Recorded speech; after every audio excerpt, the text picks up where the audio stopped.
जय किशन जी की उम्र लगभग 65 वर्ष की हो गई थी। वह एक प्रसिद्ध कृषि विश्वविद्यालय के कुलपति पद से सेवानिवृत्त हुए थे। उनका बचपन गरीबी में बीता था, लेकिन पढ़ने में बहुत मेहनती और होशियार बुद्धि के थे।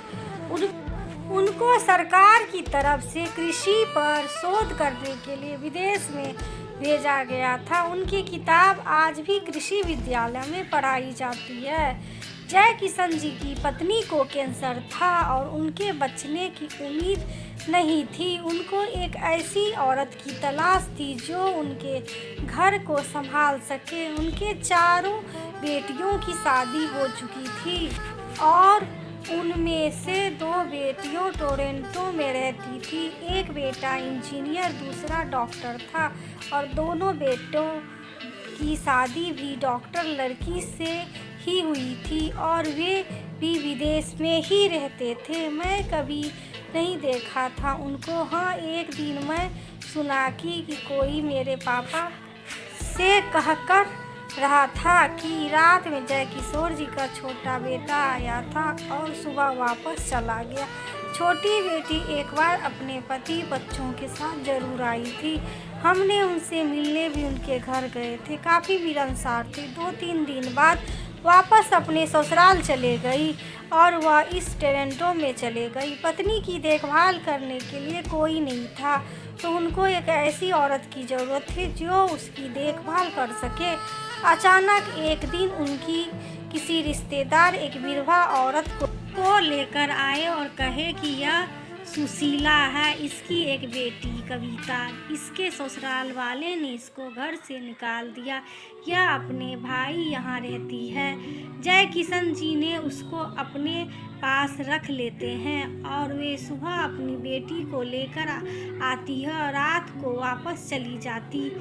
किशन जी की पत्नी की तबीयत ज़्यादा खराब रहने लगती, तो उन्होंने उसको अपने घर में ही एक कमरा दे दिया और अब सुशीला कविता के साथ रात दिन वही रहने लगी। हालांकि किशन जी का 3 मंजिल घर था जिसमें 2 फ्लोर खुद ही रहते थे। पत्नी की गुजर जाने के बाद उनके दोनों बेटे आए और बहू नहीं आई। बेटियां जरूर आई थी। 13वीं के बाद सब चले गए, सिर्फ किशन जी और वह औरत सुशीला और उसकी बेटी कविता। कविता को जय किशन जी अपनी पोती की तरह ही प्यार करते थे। उन्होंने कविता का नामांकन एक विश्वविद्यालय में कर दिया था। जय किशन जी का ध्यान सुशीला बहुत अच्छे से रखती थी। कभी कभी जय किशन जी के गांव से कोई भाई भी आ जाता या उनके बच्चे भी आ जाते। उनसे मिलने पर उनके अपने बच्चे दिल्ली से आकर वापस लौट जाते थे उनसे बिना मिले, क्योंकि उनको जय किशन जी जब भी मिलने के लिए बिहार जाना पड़ता। खैर कोई बात नहीं, जय किशन जी मिलने कोई न कोई आते ही रहते। 1-2 उनके पढ़ाए विद्यार्थी उसी शहर में प्रशासनिक अधिकारी बनकर तो प्रोफेसर बनकर आए, उनसे मिलने रहते थे। कविता ने जब 12वीं पास किया तो किशन जी ने उनकी शादी एक ऐसे लड़के से कर दी। उसी शहर की एक मोटरसाइकिल का शोरूम था। किशन जी ने सबको बुलाया। अपने बच्चों ने बहाना बना दिया कि नहीं आए। बड़ी धूमधाम से कविता की शादी जय किशन जी ने की। सुशीला के लिए तो जय किशन जी भगवान से कम नहीं थे। अब तो जय किशन जी की चर्चा पूरे शहर में होने लगी थी। कोई भी उनसे मिलकर किसी भी प्रकार की मदद मांगने आते तो उन्हें इनकार नहीं करते, पर उनके अपने बच्चे ने उनकी खबर बिल्कुल ना के बराबर लेते थे। हाँ, 1-2 महीने में जब छोटा बेटा दिल्ली आता तो फ़ोन ज़रूर कर लेता उनको, पर छोटी बेटी अक्सर फ़ोन कर लेती थी।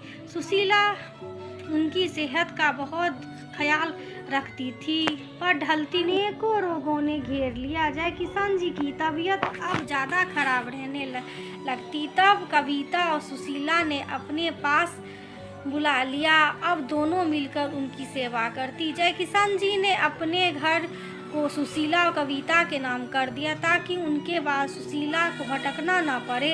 एक दिन जय किशन जी दुनिया छोड़कर चले गए। उनका बड़ा बेटा आया और मुखाग्नि देकर चला गया। वह कविता के पति को 13वीं करने के लिए पैसे देकर दूसरे दिन वापस चला गया। सुशीला और कविता ने सारी विधि विधान से उनकी 13वीं की। जय किशन जी ने जिन बच्चों को पैदा किया वे उन्हें उस लायक बनाया। वही बच्चे विदेश में जाकर उन्हें बिल्कुल भूल गए और कोई रिश्ता नहीं था सुशीला और कविता से। उसने जय किशन जी को कभी अकेला होने का एहसास तक नहीं होने दिया। पर सच कहते हैं कि ऊपर वाला कहीं ना कहीं किसी से कोई रिश्तों की डोर बांध जाता है, जो कि सुशीला और कविता के लिए जय किशन जी थे। आज सुशीला बूढ़ी हो गई है और अपनी बेटी नाती नतनी के साथ उसी घर में रहती है।